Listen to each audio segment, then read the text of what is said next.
were ube mma pịawa m chegide nwe ube mma duru m kwụgharịa ime ọfịa niile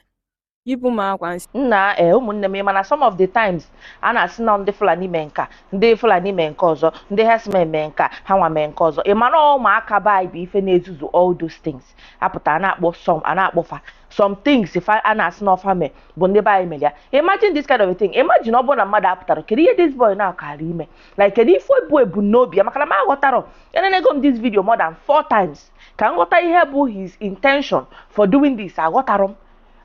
m sogodonu m nene video kunu mmadụ na-aghọta maka na m aghọtara apụta na-akpọ ndị Fulani ejinọ ndị Fulani ịma mma na onye Igbo kedu ka onye Igbo ṅụrụ ala nri ya ṅụjuru ala afọ ya eji sọkwuo ụdị nsọkwa kedu ihe bụ intention ya I don't understand because onu m nene nke a na-eme just yesterday sit at home Monday nyaa ka nke a na-eme fa maka akpọ na phone na-asị ndị Fulani buru nwa be anyị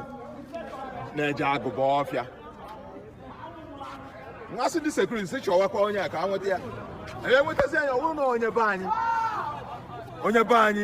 na-eme ụmụ anụmanụ na-eme ụmụ ihe a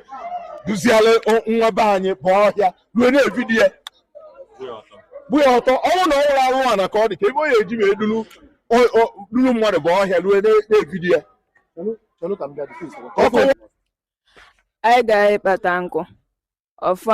anyị sịcha onwe nwaanyị gafere n'anya sịcha dị nakwa nwaanyị na mma gwalia osi m o onye epe ụta n'ala ise m na nna akpụ ya yi were ube mma pịawa m chegide nwe ube mma duru m kwụgharịa ime ọfịa niile yipụ m akwa nsị wee foto si m nkwu okwu n'ogbu m na-ama nwanne m nwoke m na ya so iche magidie iche anyị na-aga gagide wee pụta a wee jidezi anya o yipụ m akwa nsị wee foto ya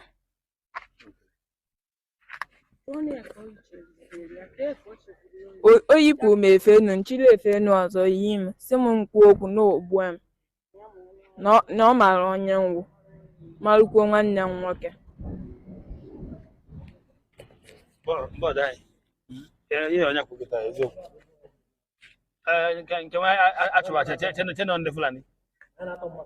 ike gwụgwa